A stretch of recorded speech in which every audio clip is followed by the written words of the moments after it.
Okay, so I have decided to delete my Goodreads.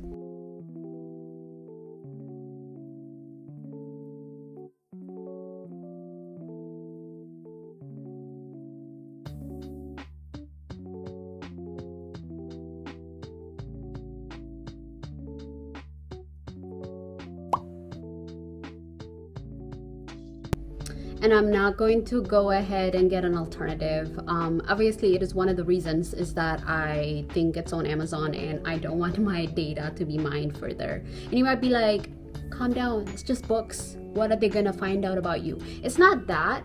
It is also affecting the way I read.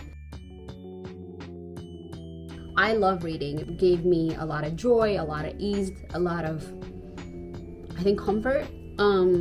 I think in the last few years, reading has changed for me. And I think one of the reasons is obviously I had this big reading slump right after college. And I was like, okay, I need to find a way for me to basically have like little goals in place so that I can keep myself accountable and for me to look back and see how much my reading has improved or has increased. While well-intentioned, I don't think the result is as well-intentioned as I'd imagined. So I first got Goodreads in 2019 and I might have had a different account before then, I don't know. And this year I have read 42 books. And I mean, honestly, I could have read more. My attention span has completely been shot, as most of us have. Like, I'm pretty proud of these books that I've read. Whenever I am reading a book, I'm like, I have to put this on Goodreads. It's gonna affect my stats. Like, I started to think about it in this productive way unintentionally. I think I've started to read for very different reasons. I have a friend who reads probably as much as me, but she doesn't track anything. She just reads and she just reads another one and she just reads another one. And I'm really, really jealous of her because I don't think I've done that for over 5 or 6 years. I have tracked everything that I've read on Goodreads. And at first I was kind of thinking like, oh, maybe go to like, what's the other one, Fable? And I don't think the issue is the Goodreads itself. I don't like Goodreads and the functionalities of Goodreads are very limiting. But I kind of had to think about it. Why am I tracking my stuff on Goodreads? To me, it felt like another way of having milestones or kind of saying like, oh, I have read this many books. Unintentional. Again, like I don't have a ton of followers or anything, but for me, it's almost like I was tracking how many books I was reading. And it just kind of affected, like, I don't know how to explain it, but it just affected the way that I was thinking about my reading as compared to when I started to read when I was a teenager. When I was a teenager, I used to go to this suburban library. My dad brought us to the United States. He was working like most of the week. He would drop us off at the library or we would just walk there if it's a summer day.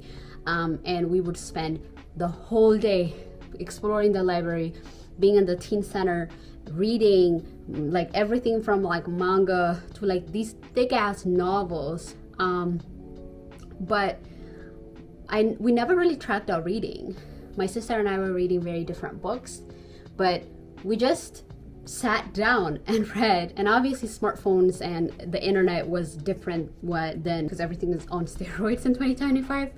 But I just felt like I was like, I want to reclaim that era of my reading, because especially moving into an analog part of my life more and more, how do I write about the books that I'm reading in a physical way, which I do. I reflect on it in a journal. How do I just write that and let that be without tracking it online? Something about that feels really, really lovely, and it feels like a reclamation.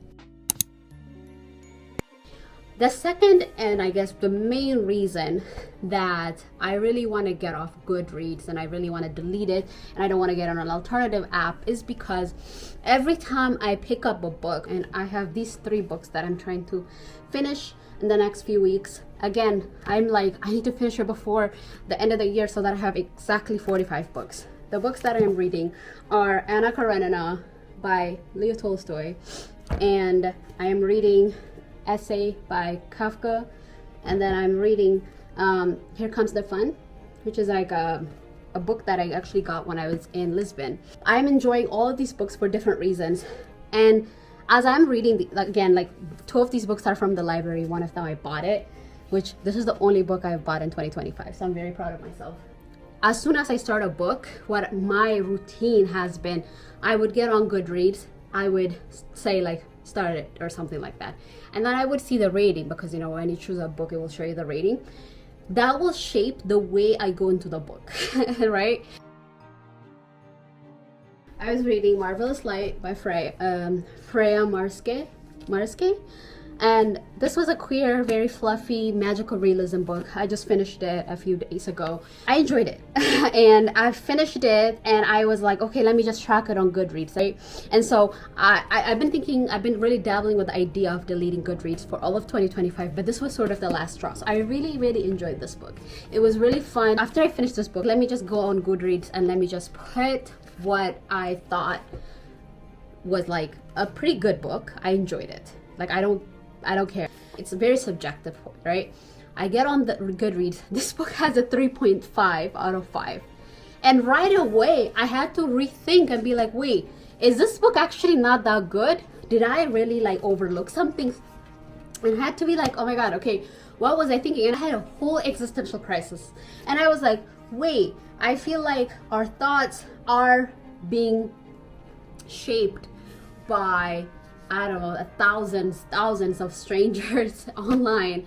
And the point is, like, everyone reads differently, everyone reads different things. That is the point of reading. That's beautiful, right? But when you bring a bunch of readers who have very different styles and tastes and preferences together, and you have them rate a book like this, or even a book like Anna Karenina, right? They're gonna say, I didn't love this book. I didn't enjoy it for whatever reason. And that informs the way you feel about that book. Human beings are very, very impressionable. And I am tired of being impressionable. You know what I'm saying? Like, even when I watch shows, I don't go on Twitter. I used to do this thing. Oh my God, it's so toxic. I used to go on Twitter and just be like, okay, let me see if this movie show is liked. Before forming my own fucking opinion, I was kind of like trying to see what people thought about it. So instead of like getting this diversity of like opinions, it's a very polarizing, like people either hate it or people really love this thing. So I kind of have to choose either one. And that is what happens with things that we consume and things we have emotional connections with. Books are things that I have emotional connections with. I'm not one of those people that's like, oh, you have to read classics, books that only have to do this and that.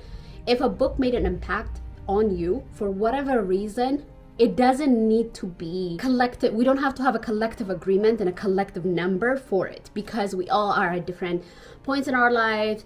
We live in different environments. We are affected differently by different characters, the plot, the world building, the language of the book, the translation maybe is different.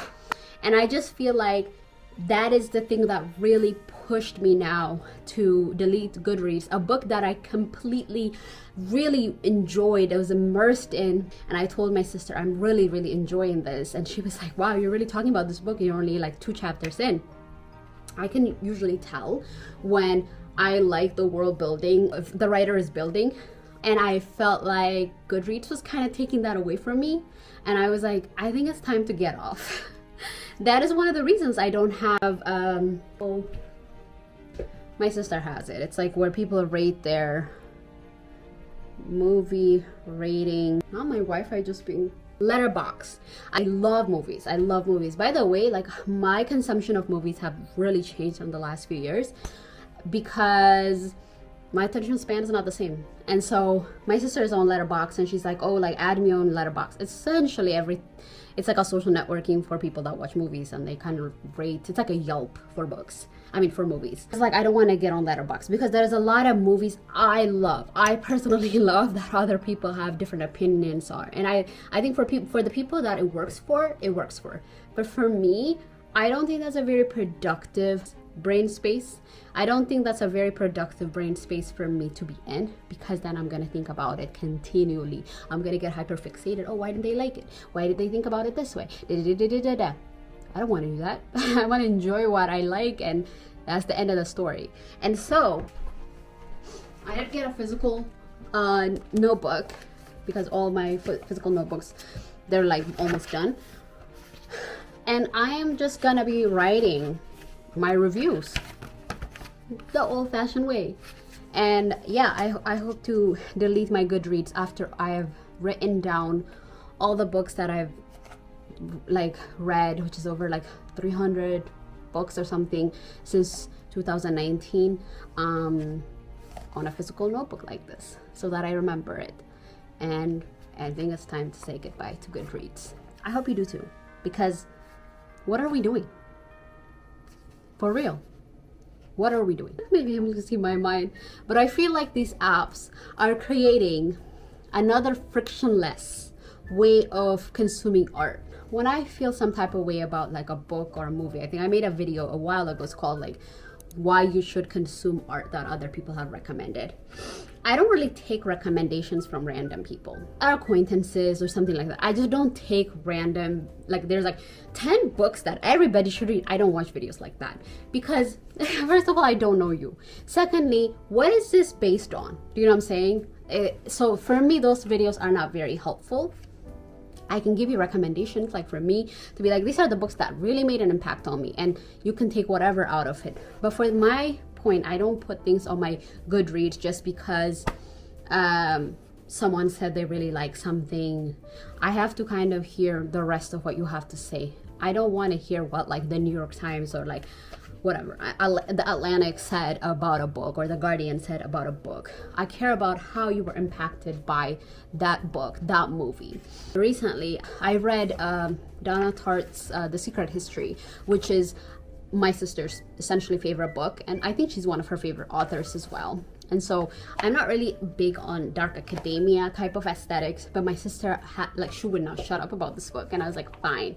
And so when I made that video, which was like, you know, you should consume what other people are impacted by, I really stand by that even now in December 2025. I think it's really, really hard, especially people that you are in relationship with, people in your community. That also helps us with being able to be in better relationship with each other.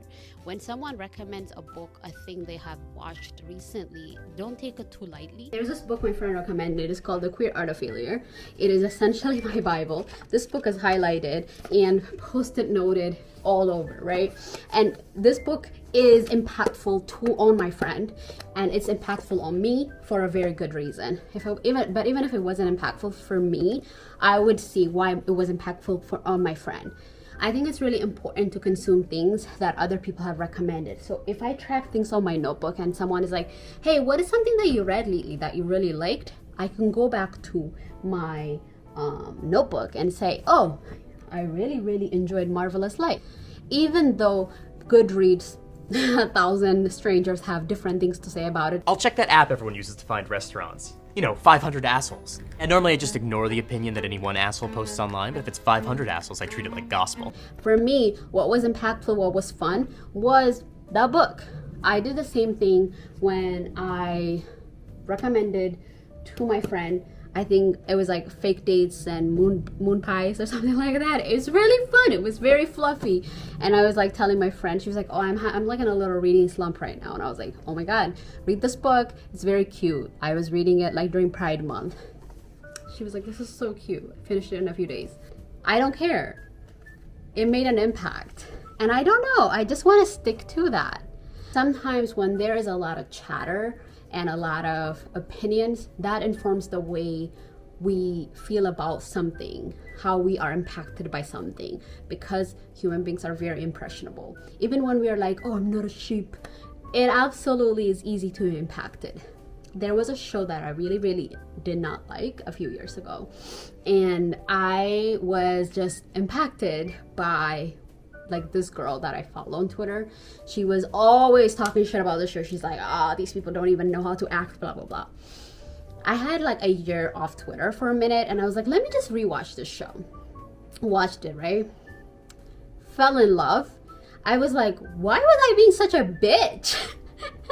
Oh yeah, because I was informed by this person that I really admired. And sometimes that happens because other people's opinion inform the way we think about things. Doesn't mean we're a bad person. It doesn't mean we're like, I don't know, we don't have a brain of our own. It just means that sometimes we're just impacted easily than we thought. And these apps kind of create that frictionless association with things, rather than being like, hey, why don't you like it? Why weren't you like impacted by it? I felt like it was really cool.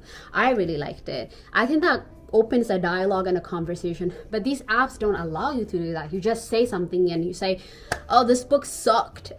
Yeah, I think there's that. And I think, to me, that's a very unproductive way of looking at art and just saying like, oh, was problematic, I didn't like it. I think that's very unnuanced, unexplored, and it doesn't allow for people's feeling, thoughts, and impact on the thing. And I feel like that's the most important part of an art, like how it makes people feel. Yeah, that's all.